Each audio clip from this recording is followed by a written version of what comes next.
Medical से जुड़ी सभी लेटेस्ट अपडेट पाने के लिए सब्सक्राइब कीजिए health tips medical knowledge YouTube channel को। वेलकम दोस्तों, हमारे YouTube channel health tips medical knowledge में आपका बहुत बहुत स्वागत है। दोस्तों काफ़ी दिनों से कमेंट आ रहे थे कि सर एएनएम के क्वेश्चन डालिए, तो मैंने आज मैं एएनएम के क्वेश्चन लेके आया हूँ, वो भी पुराने पेपर के, यानी कि जो राजस्थान में एक बार भर्ती हुई थी 2018 में एएनएम की, उसके कुछ क्वेश्चन हैं जो कि नर्सिंग पार्ट से संबंधित है, वो मैं आपके लिए लेके आया हूँ। दोस्तों अगर आप हमारे यूट्यूब चैनल पर नए हैं तो चैनल को सब्सक्राइब कर दीजिए ताकि आने वाले वीडियोज़ की लेटेस्ट नोटिफिकेशन आपको मिलती रहे। तो देखते हैं क्या है क्वेश्चन के अंदर। यहाँ पर क्वेश्चन में पूछा है TFR का स्वास्थ्य परिप्रेक्ष्य में फुल फॉर्म क्या है। ठीक है, कहने का मतलब यानी कि TFR जो TFR है उसका फुल फॉर्म क्या है। Total failure rate, total fertility rate, table fertility rate, total facility rate. तो इसका अर्थ क्या होता है, TFR का अर्थ क्या होता है, तो इसका अर्थ होता है टोटल फर्टिलिटी रेट। ये काफ़ी इंपॉर्टेंट क्वेश्चन है, तो इसका यहाँ पर आंसर है वो है total fertility rate. Next question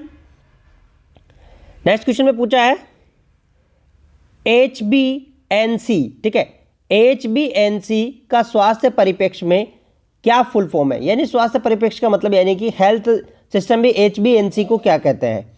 home based neonatal care, high basic neonatal care, home basic pneumonia care, high basic pneumonia care. तो यहाँ पर क्या था HbA1c। ठीक है, HbA1c का, तो यहाँ पर क्या है, इसका करेक्ट आंसर क्या है, इसका करेक्ट आंसर है वो है पहला वाला home based neonatal care. H से होम, B से बेस्ड, ठीक है, N से न्यूनेटल और C से केयर। तो ये हो गया अपना यहाँ पर करेक्ट आंसर है वो है पहला वाला। चलते हैं नेक्स्ट क्वेश्चन की तरफ। यहाँ पे क्वेश्चन में पूछा गया है MUAC। ठीक है, MUAC का पोषण से संदर्भ में फुल फॉर्म क्या है। ठीक है, यानी कि न्यूट्रिशन से संदर्भ में इसका फुल फॉर्म क्या है। MUAC mega upper arm converter, mid utility automatic converter, middle utility arm circumference, middle upper arm circumference. तो यहाँ पर करेक्ट आंसर क्या होगा, देखो यहाँ पे जो करेक्ट आंसर है वो है मिडिल अपर आर्म सरकम्फ्रेंस। ये जो MUAC जो टेप होती है, एक तरह से क्या होती है, इंच टेप होती है, और इसको जो बाँह होती है वहाँ पर बांधकर देखा जाता है कि ये माल न्यूट्रिशन है या नहीं है। तो इसका फुल फॉर्म है मिडिल अपर आर्म सरकम्फ्रेंस। चलते हैं नेक्स्ट क्वेश्चन की तरफ। यहाँ पर क्वेश्चन में क्या पूछा है, प्रसव के समय मैग्नीशियम सल्फेट का इंजेक्शन का क्या महत्व होता है। यानी कि जब प्रसव के समय जब मैग्नीशियम सल्फेट का इंजेक्शन लगाया जाता है तो इसका क्या महत्व होता है। प्रसूता को एनेस्थीसिया देने के लिए, सामान्य डिलीवरी को सिजेरियन में बदलने के लिए, डिलीवरी को समय प्रसूता के सीजर से बचाने के लिए, या इनमें से कोई नहीं। तो यहाँ पर किसका पूछा है, क्वेश्चन में क्या पूछा है MgSO4 यानी कि मैग्नीशियम सल्फेट का इंजेक्शन। तो इसको किसके लिए दिया जाता है, यहाँ पे करेक्ट आंसर क्या होगा, डिलीवरी के समय प्रसूता को सीजर से बचाने के लिए, यानी कि इसको एक्लेम्शिया। ठीक है, किसमें, एक्लेम्शिया की जो स्थिति होती है, यानी कि जिसको सीजर आते हैं, तो उस कंडीशन में किसको दिया जाता है, MgSO4 को। सीजर का मतलब झटके आना, ठीक है, जैसे कि मिर्गी टाइप झटके आते हैं, उसे बचाने के लिए दिया जाता है किसको, MgSO4 को। चलते हैं नेक्स्ट क्वेश्चन में। पिछले माह की शुगर का लेवल पता करने के लिए कौन सा टेस्ट होता है। ये काफ़ी इंपॉर्टेंट है, कई एग्जाम में पूछा गया। KFT, TSH, HbA1c, vitamin B12। तो यहाँ पर पूछा है पिछले माह की, यानी कि जो पुरानी शुगर का पता लगाने के लिए। तो यहाँ पर करेक्ट आंसर क्या होगा, यहाँ पे करेक्ट आंसर है वो HbA1c। जो HbA1c टेस्ट होता है ये 19 डेज, ठीक है, 19 डेज या फिर 3 मंथ्स की जो लास्ट जो शुगर्स लेवल होता है उसको इससे पता लगाया जा सकता है, किससे, HbA1c टेस्ट से। ये ब्लड से किया जाता है और इसका जो सैंपल है वो EDTA वाइल में निकाला जाता है। नेक्स्ट क्वेश्चन की बात करें अपन, अम्बुबैग उपकरण का उपयोग किस कार्य के लिए किया जाता है? जो अम्बुबेग होता है, अम्बुबेग जो होता है उसका किस कार्य के लिए किया जाता है?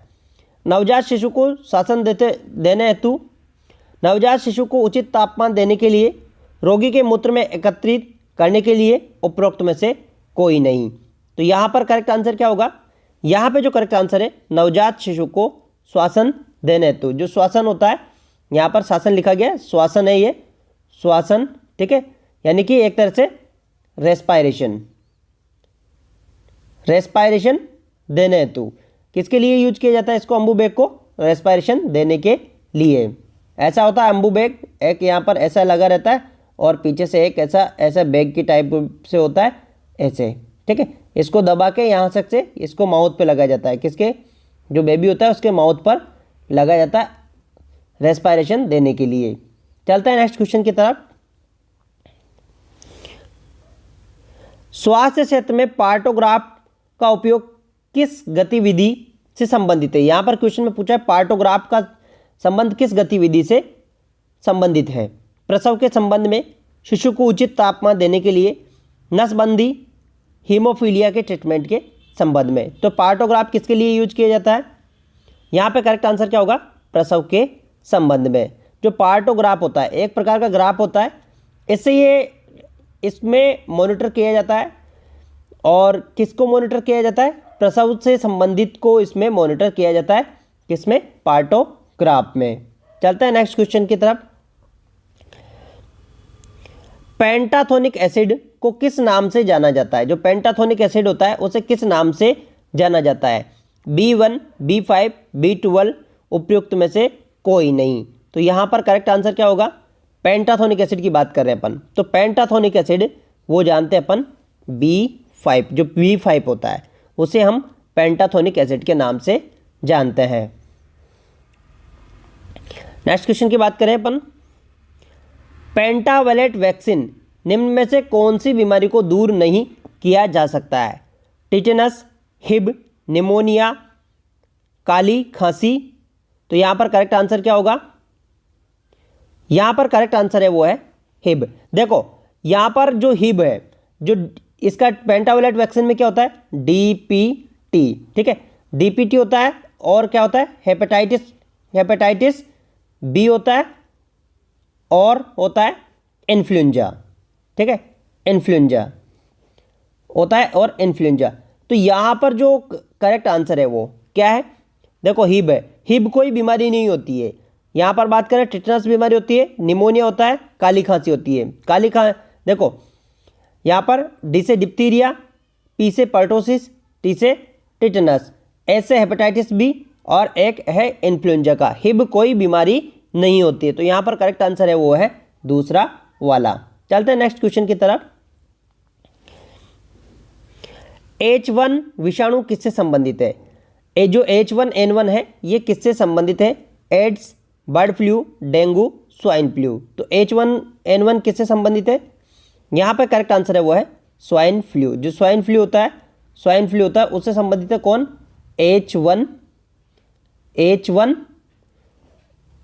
H1 और N1, ठीक है, जो यानी कि किससे संबंधित है? ये है स्वाइन फ्लू से संबंधित। चलते हैं अपन नेक्स्ट क्वेश्चन की तरफ। मानव शरीर में ऑक्सीजन परिवहन में सहायक होता है। ये जो मानव शरीर होता है उसके अंदर ऑक्सीजन के परिवहन में कौन सहायक होता है? रुधिर, फेफड़े, ऊतक, लीवर। तो यहाँ पर करेक्ट आंसर क्या होगा? यहाँ पे जो करेक्ट आंसर है वो है रुधिर। देखो यहाँ पर क्या पूछा है? परिवहन में, ठीक है। फेफड़े तो क्या करते हैं? शुद्ध करते हैं, ठीक है, फेफड़े तो क्या करते हैं? शुद्ध करते हैं। लेकिन परिवहन यानी कि एक जगह से दूसरी जगह पर ले जाने के लिए तो कौन चाहिए वहाँ पर? वहाँ पे चाहिए ब्लड, ठीक है। ब्लड से ही जाती है कौन? ऑक्सीजन, एक जगह से दूसरी जगह तक, ठीक है। जो ऑक्सीजन जाती है वो किससे जाती है? ब्लड से जाती है। चलते हैं अपन नेक्स्ट क्वेश्चन की तरफ। मानव शरीर में तापमान को नियंत्रित करने वाला थर्मोस्टेट कहाँ पर स्थित होता है? जो मानव शरीर होता है उसमें तापमान को नियंत्रित करने वाला थर्मोस्टेट कहाँ पर स्थित होता है? एंडो, हाइपोफाइसिस, हाइपोथैलेमस, पीनियल ग्रंथि, पिट्यूटरी ग्रंथि। तो कहाँ पर होता है? हाइपोथैलेमस। तो यहाँ पर करेक्ट आंसर क्या होगा? यहाँ पे करेक्ट आंसर है वो है हाइपोथैलेमस। जो हाइपोथैलेमस होता है ये बॉडी के टेम्परेचर को कंट्रोल करता है, ठीक है। एपेटाइट को भी कंट्रोल करता है, भूख प्यास को भी कौन कंट्रोल करता है? हाइपोथैलेमस। तो यहाँ पर करेक्ट आंसर है वो है हाइपोथैलेमस। चलते हैं अपन नेक्स्ट क्वेश्चन की तरफ। जब हम रोटी चबाते हैं तो वह मीठी लगने लगती है। यह क्रिया लार में उपस्थित एक एंजाइम द्वारा होती है।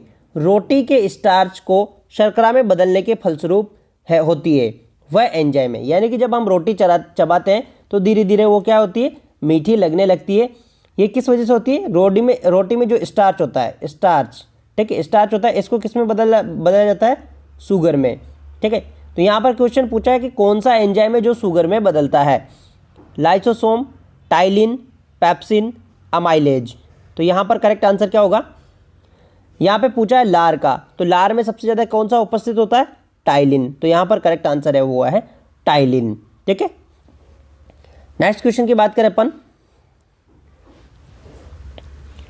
मस्तिष्क का जो भाग बुद्धि का केंद्र कहलाता है उसका वैज्ञानिक नाम क्या है? यहाँ पर पूछा है साइंटिफिक नेम, ठीक है। क्या पूछा है? Scientific name. जो साइंटिफिक नेम पूछा है, और क्वेश्चन में क्या पूछा है? बुद्धि का, यानी कि हम बात करें मेमोरी का, मेमोरी या फिर रीजनिंग, ठीक है। रीजनिंग, मेमोरी, अग्र मस्तिष्क, सेरेब्रल हेमिस्फीयर, पश्चिम मस्तिष्क, मध्य मस्तिष्क। तो यहाँ पर करेक्ट आंसर क्या है? यहाँ पर करेक्ट आंसर है सेरेब्रल हेमिस्फीयर। देखो अग्र मस्तिष्क भी करेक्ट है, लेकिन ये क्या है? हिंदी नेम है। लेकिन यहाँ पर पूछा है कौन सा वैज्ञानिक नाम, तो यहाँ पर करेक्ट आंसर क्या होगा? Cerebral hemisphere. चलते हैं पर नेक्स्ट क्वेश्चन की तरफ। मानव भ्रूण को माँ के रुधिर के किस अंग द्वारा पोषण मिलता है? जो मानव भ्रूण होता है उसको माँ के किस अंग द्वारा पोषण मिलता है? फैलोपियन ट्यूब द्वारा, प्लेसेंटा द्वारा, वृषण द्वारा, उपयुक्त सभी। तो यहाँ पर करेक्ट आंसर क्या होगा? यहाँ पे करेक्ट आंसर है वो है प्लेसेंटा द्वारा। देखो आपको मैं बताता हूँ, ये यूट्रस होता है, यूट्रस में क्या होती है? यहाँ पर प्लेसेंटा होती है। प्लेसेंटा से यहाँ से क्या है? अम्बिलिकल कोड, यानी कि गर्भनाल से कौन जुड़ा रहता है? शिशु जुड़ा रहता है, ठीक है। ये तो होती है, ये होती है प्लेसेंटा, ठीक है, प्लेसेंटा होती है। और यहाँ पर किससे जुड़ा रहता है? ये अम्बिलिकल कोड से, ठीक है, अम्बिलिकल कोड से, जो अम्बिलिकल कोड होती है उससे जुड़ा रहता है। इसे हम गर्भनाल भी कहते हैं, और ये होता है फीटस। तो जो भी यहाँ पर क्या है? मदर का ब्लड आता है, और यहाँ से क्या होता है? डिफ्यूजन के द्वारा क्या होता है? बेबी तक जाता है। तो यहाँ पर करेक्ट आंसर है वो है दूसरा वाला। नेक्स्ट क्वेश्चन की बात करें अपन। T3 एंड T4 टेस्ट किस बीमारी की पहचान के लिए करवाया जाता है? Typhoid, thyroid, cancer, malaria. तो T3 T4 टेस्ट किसके लिए कराया जाता है? तो यहाँ पे जो करेक्ट आंसर होगा वो होगा अपना थायराइड। देखो थायराइड के लिए कराया जाता है किसको? T3 और T4 को, ठीक है। थायरोक्सिन एंड ट्राईआइडो थायरोक्सिन के लेवल को कराया जाता है किसके लिए? थायराइड बीमारी की जांच करने के लिए। चलते हैं नेक्स्ट क्वेश्चन की तरफ।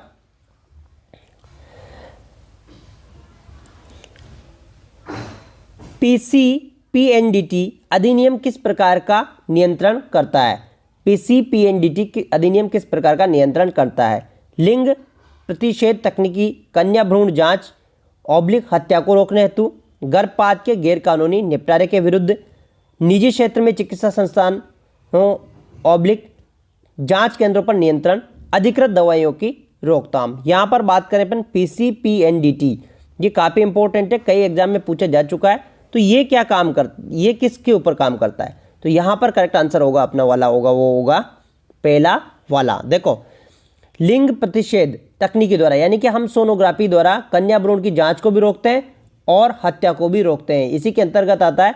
यानी कि इसके अंदर जांच को भी रोकना है, यानी कि जो USG करते हैं उसको भी इसके अंतर्गत आता है। यानी कोई जांच नहीं कर सकता है किसकी? कन्या भ्रूण की, नहीं तो उसको सजा हो जाएगी। तो यहाँ पर पहला वाला करेक्ट आंसर है। नेक्स्ट क्वेश्चन की बात करें अपन। यहाँ पे पूछा है IVP का टीका शरीर में कौन से अंग में लगाया जाता है? ठीक है, IVP का टीका शरीर के कौन से अंग में लगाया जाता है। तो यहाँ पर दायां बाजू, दाएं जांग, बायां बाजू, बाईं जांग, तो कौन से में लगाया जाता है? किसका? आईपीवी का टीका। तो आईपीवी का टीका कौन से में लगाया जाता है? यहाँ पे करेक्ट आंसर क्या होगा? यहाँ पे जो करेक्ट आंसर होगा वो होगा, कौन सा होगा यहाँ पर करेक्ट आंसर? यहाँ पे करेक्ट आंसर है वो है दायां बाजू। ठीक है, दायां बाजू में लगाया जाता है किसको? आईपीवी के टीके को। ठीक है, नेक्स्ट क्वेश्चन की तरफ चलते हैं अपन। कुशल मंगल कार्यक्रम का संबंध किस स्वास्थ्य योजना से है? जो कुशल मंगल कार्यक्रम है उसका संबंध किस कार्य योजना से है? शिशु स्वास्थ्य, टीकाकरण, परिवार कल्याण, गर्भवती महिला। तो यहाँ पर करेक्ट आंसर क्या होगा? यहाँ पे करेक्ट आंसर है वो है गर्भवती महिला का, जो कुशल मंगल कार्यक्रम है। ठीक है, कुशल मंगल, जो कुशल मंगल कार्यक्रम है वो किससे संबंधित है?